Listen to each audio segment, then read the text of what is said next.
front of you. We've done 2 weeks so far, and we're doing 3 truths that Christians must accept. And so we're here to explore Jesus. It's been really encouraging to see the engagement with some people in this series outside of Sunday, just on YouTube as well. So we're just in the first week we looked at our purpose. In the second week we looked at our need of Jesus. And in the third week we're going to look at what it is to follow Jesus. So we're just going to start by reviewing. And basically we'll start on the left there. So if you go up, the first page it says review our need of Jesus. And we're just going to go over last week. Don't worry about reading the notes. They're just there for you to go over afterwards. Just have a look at the pictures and we'll talk through them. So our starting point was to talk about our purpose. And the 2 concepts we wanted to bring up was the idea that we are made to rule with God and we are made in the image of God. So the Genesis says that humans actually, even though we are under God, God made us to rule his earth and to exercise authority over the land and the animals in it. But we weren't just meant to rule however we wanted. We were meant to rule in the image of God. In other words, we rule it in a way that images his character into the world. So we rule it in a way that images his justice into the world, his goodness into the world, his love of nature, his love of people into the world. And so if you look at that first diagram, that's what that represents. So God is above us, but he gives us a crown because we rule with him. And his ways go through us into the world. And because, if I can just draw your attention to Exodus 34:6 there, just in the notes.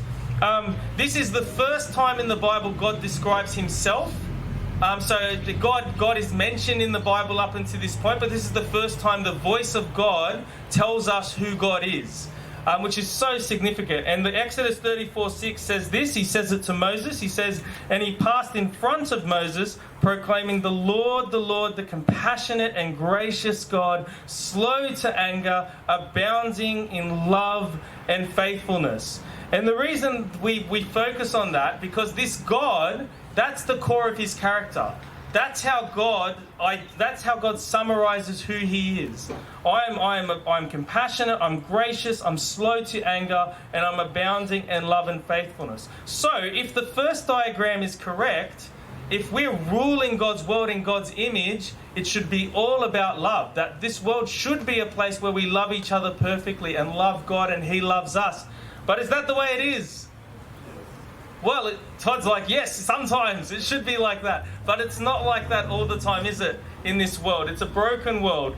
And we know the Adam and Eve narrative, and we know that they shouldn't have eaten the fruit in that. But the symbolism of that narrative is, tell me what the tree was called. The tree of the knowledge of good and evil. And so the title tells us what the whole story is about. Adam and Eve are challenged with letting God decide what is good and evil. In other words, you can rule this world under me, but I decide the boundaries. I decide what is straight. I decide what is good and evil.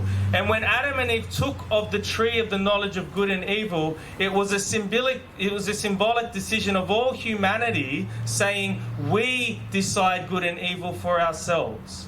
We decide. We lay the markers down. God doesn't let, and when Satan tempts Eve, it's on the basis of God cannot be trusted. And so Adam and Eve chose to mistrust God, so humanity chose to mistrust God. And if you know the story, we read it in the first week, as soon as humans try to be their own God, all of a sudden there's shame, they realize each other are naked, so they judge each other. There's mistrust, they blame each other. And they turn on each other. And so the whole image that you have in the first diagram is completely destroyed. And that attitude where we turn ourselves against God separates us from God. So the second diagram is the problem. Is that that relationship we're meant to have with God on top of the mountain, that's gone. And we're at the bottom of a mountain. And we can't ever overcome this. We can't ever overcome this part of us that wants to define right and wrong for ourselves, wants to lay the markers down for ourselves. And we call that sin. And Romans 6:23 tells us that the wages of sin is death. Absolutely. And so we have a problem. We're at the bottom of a mountain. God's at the top of the mountain. We don't know how to scale up the mountain. And we know, though, that the beautiful story of Christianity, and if you ever get a chat with other religions about what makes Christianity unique, this image, I believe, defines it better than any other image. Because in Christianity, there is a gap. God is on top of the mountain, we're at the bottom. But in Christianity, God comes down the mountain to us. That is our core difference. God comes to us. And that's when we start talking about Jesus. And so Jesus came down to us, and we've got like that acronym there where it says presence, authority, submission, service, empathy, death and resurrection. And we summarized those last week, and if you want that sheet, if you missed it, you can get that sheet. But Jesus was here amongst us. He showed authority. He served us. He empathized with us. But I want to focus on two of them specifically for us. The first one is submission. The first one is submission because it's absolutely key in how we understand things moving forward. Because Jesus, when he submitted to the Father, did what we could not do. Because when Jesus was on the way to the cross, what did he say? Lord, not my will, but yours be done. When Jesus did that, he overcame what we could not overcome. We could not overcome our inability to mistrust God and define right and wrong for ourselves.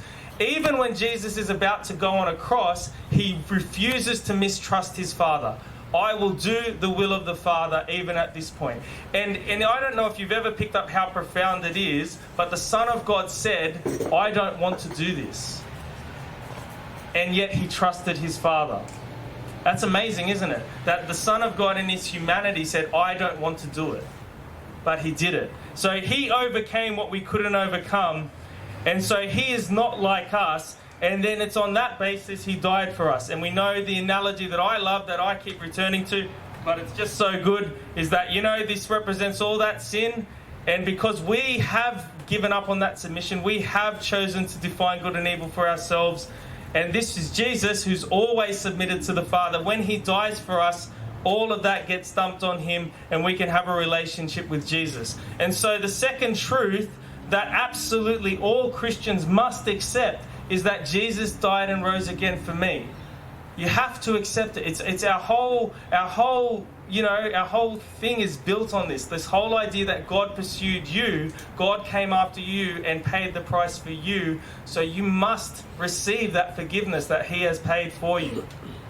And so if we go to this week following Jesus, like I said, the sheet, you don't need to read along too much because the sheet's more there for a summary for you afterwards. I'll just call your attention at different points. But I got Kyle up here last week, and we want to start with that analogy again. Is that Kyle doesn't need to come up again. We'll just explain what he did, but he did really well last week. Kyle represented God, fitting. He's a wonderful man. But he came down the mountain. And I was faced this way, so he chased after me. This is us. So God came down the mountain, and I was facing this way. And so he's done all the pursuing. But we still need to turn and receive the forgiveness.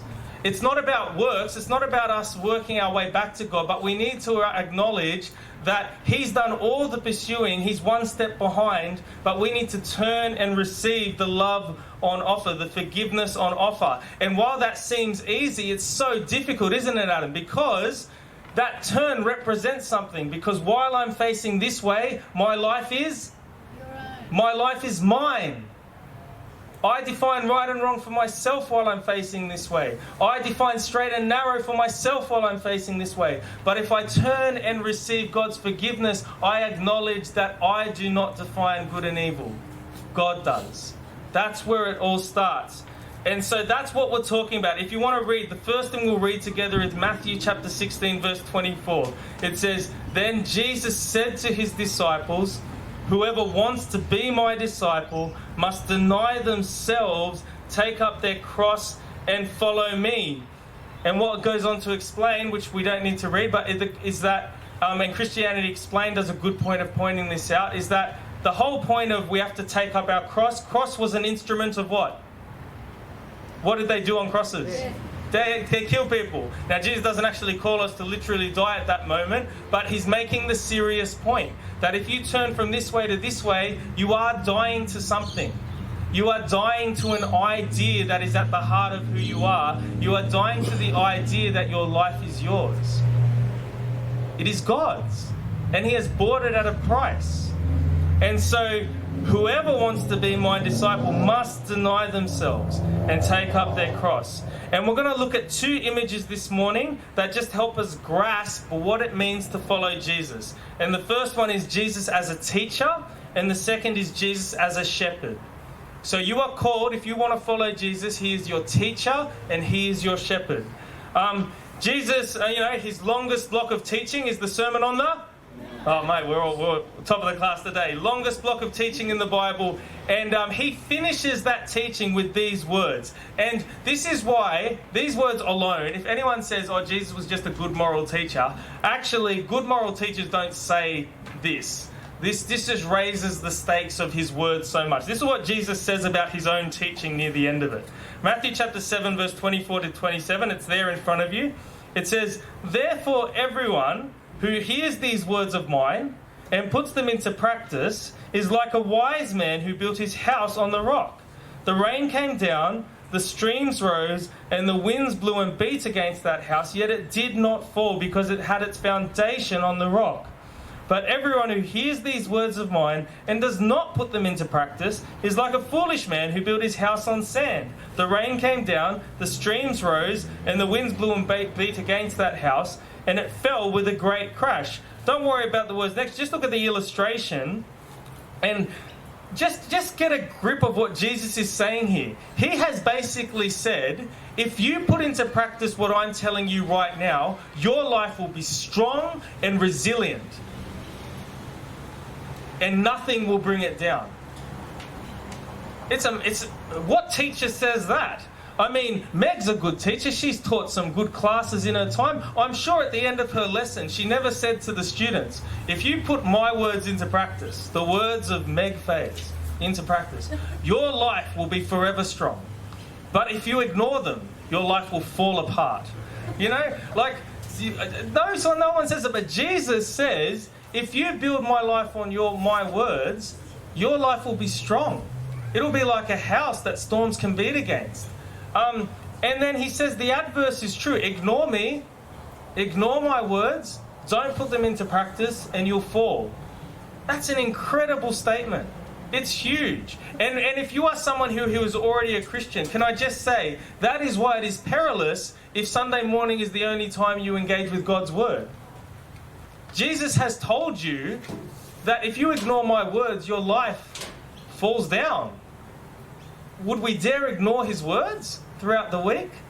Absolutely not. But the reason it's so precious, because Jesus is God Himself, and the teachings of Jesus are the teachings of God Himself. As you step back into following the words of Jesus, you're stepping back into your purpose. Because as you follow Jesus, you are imaging God's character into the world. Does that make sense? So as you follow Jesus, you are stepping back into what you were created for. Because the more you are like Jesus, the more you are like God, and your purpose was to image God into the world. That was why God created you in the first place. So we are invited, as we follow Jesus as our teacher, to step back into our image of God, to reflect God's character and ways into the earth, as we have always said. And if you turn the page over, and we can read this key point together. If you are a Christian, this just has to be true for you. Jesus is the ultimate teacher. A Christian believes that they simply cannot build the life God wants them to have without heeding the words of Jesus in their everyday life. We simply cannot. It's not a case of option. You simply cannot. You simply do not believe you can build the life that God has for you without putting into practice the words of our ultimate teacher. And the second image I want to give you is Jesus as shepherd. Another image that helps us understand following Jesus is thinking of Him as a shepherd. So can we read John chapter 10 there, and just a couple of sections of it? So it's right there in front of you. So He calls His own sheep by name and leads them out.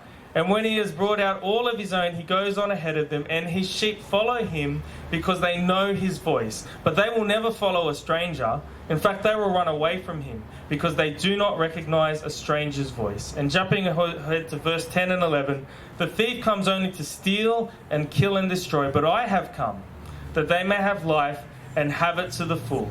I am the good shepherd, and the good shepherd lays his life down for his sheep. And so it's right there. We see that Jesus describes us as, if we're his followers, then we're sheep who completely trust him. There's no such thing as a sheep who kind of, decides, oh, maybe the shepherd knows best today, maybe he doesn't like. If a sheep knows their shepherd, they trust him. And wherever the shepherd says they go, they go. But it's not just any shepherd, because the reason this passage is so powerful, it's not just Jesus saying, I'm the good shepherd, I'm the good shepherd. He says, I'm the good shepherd who lays his life down. In other words, I'm not just anyone asking you to trust me. And that's why that image of God running after us down the mountain is so important. I'm not just any God asking you to trust me. I am the God who pursued you and laid my life down for you. That is the God who is asking you to trust me. I am the good shepherd. No other shepherd lays his life down for his sheep. I am the good shepherd. And so when it comes to Christians, of course we give our full trust to the shepherd who died for us. Wherever he goes, we follow. And to help us to lean into that image a bit more, even though it's not strictly a shepherd metaphor, we'll just read Matthew chapter 11, verse 28 to 30. It says, a lot of you know this verse. It's so beautiful. Come to me, all you who are weary and burdened, and I will give you rest. Take my yoke upon you and learn from me, for I am gentle and humble in heart, and you will find rest for your souls. For my yoke is easy and my burden is light. Don't worry about those key points. You can read them again in your own time. But Jesus basically says, you guys know cattle. I don't really. Of course, I have to look all this stuff up. I haven't done much ploughing in my time. But I know that a yoke puts two oxen together so that they pull in the same direction. All right? And so Jesus is a wonderful image. Jesus is like, yoke yourself to me. Connect yourself to me and go where I go and let me teach you and let me show you the way. And this is such a fascinating verse, because I don't know if we believe this all the time because of the way we frame the Christian life. But Jesus says, this is the easy and light way. If you yoke yourself to me, this is the way that is restful, ultimately light, ultimately easier. I mean, that's such a strong claim. And while this passage isn't just about representing Jesus as a shepherd, it's still about trusting him to lead us. So if you are a Christian, Jesus is your teacher, but he's your shepherd. If he says something is the right thing to do or the right way to go, or you feel that he's leading you into something that you're uncomfortable with in your life, or to change something about your character, Jeff, he's been your shepherd in this time, hasn't he? He's led you into things that have caused a lot of pain, but he's still your shepherd. And you would be perilously dumb to leave your shepherd, because he knows the way. He knows the way. Jesus is your shepherd.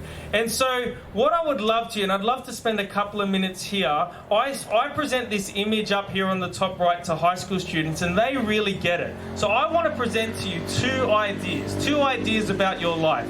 Now, especially for young people today, they watch shows and go to school, especially the public schools, and their whole message is, don't really trust anyone. Just kind of follow that inner voice, follow that inner compass, whatever that is. I don't know what it is, but follow the inner compass. And even though they get no guidance around relationships, dreams, experiences, fears, sexuality, desires, leisure, they just get told, go find your way, just find your way. And they get stressed and they get anxious, and it just doesn't really work, because we were designed to have a shepherd. So that's one way to live. Just work it out. Here, drop you in the middle of this complex human life with death and suffering and pain and confusion, and just work it out. Now, you can live that way if you want. Or you can just listen to the King who died for you, who says, follow me. And you know, when I present that to teenagers, even in the public schools, they get it. Because they actually have this tiredness of being told, you know, are you fulfilling that inner voice enough? Are you being yourself enough? Are you being yourself enough? No, don't trust your parents too much. Don't trust your church too much. Don't trust the, you know, like it's this exhausting sort of narrative of find your way, work it out. Are you happy? Are you sure you're happy? If you're not happy, something's wrong. Like it's crazy and it's stress inducing. And there's just another way to live, guys. There's another way to live, because there's the good shepherd who lays his life down for his sheep. There's the one who said, come to me if you're weary and burdened. And he says, you can follow me. You can follow me instead. It's much better. It's much simpler. It's easy. You can follow me. So we can choose to reject Jesus as our teacher and shepherd and king. And we can choose to stay separated from God. And we can choose to navigate this world and the life after this world without him. We can choose that. It's called freedom. Freedom is given to things that you love. God loves us. Or we can choose to acknowledge that God is king, embrace his forgiveness, and follow him as our shepherd, teacher, and king. And so that last point in the explanation, it says, in Jesus Christ, we can choose to permanently return to the relationship with God we were designed for in this life and the next. Because Jesus has died for you, you can permanently return to your purpose. As you follow the words and the ways of Jesus, you're returning to the image of God, and that goes on forever. That goes on forever. You're no longer separated from God. Death is just the next step into a life where you continue to follow God and continue to image him for eternity. And so the number 3 truth that all Christians must accept is my life belongs to Jesus. And you know, whether you're in the reject zone, you're not ready to say that, or you're resisting it, or maybe you're ready to receive it, or you have received it, that there is no getting around that. That to Christian is to define yourself by the name of Christ. To be Christian is to accept that your life belongs to him. Not because of something you have done, but because of a God who has pursued you and died for you and offered a lifetime of following him to you. And so what we're going to do, and I know many people, maybe all people, but I know many people here can pray this prayer and it resonates with their heart, but we're going to all pray it together. And then what I'd like is as many people as possible. There's a SurveyMonkey link. By now it's posted on Facebook and in your email as well. There are physical copies for those who absolutely must use them. But I'd like everyone actually to just do a little response thing. And the reason I'm doing that is this. Okay, so one, we have new people in our mix every year. They're around, and we do this on a yearly basis, something like this, so that they have an opportunity to make a clear response to what they do. But the other reason we do this is we are Baptists, and there are people here who are not baptized. And we would love to baptize you if you resonate with these truths. If you believe Jesus is your King, and you believe that he died for you, and you have not yet declared that in baptism, man, we want to baptize you. So in that questionnaire, there's an opportunity for you to also tick that you're happy to be baptized as well. So we want to, I want to give an opportunity for people to just put their hand up to say they want to be baptized as well. So just that's in the response form as well. But why don't we all stand? And I'm just going to pray this prayer. I'd like you to read along with me if you want. Or you can close your eyes, but you can read it as I pray it if you like as well. It's really simple. It addresses the 3 truths that we've talked about. And so I'm just going to pray to Jesus now and invite you to pray along with me. I no longer want to rebel from God. I know Jesus died for me, and I embrace his offer of forgiveness for my sin. I honor Jesus as my King, and I choose to follow him. Amen. Amen.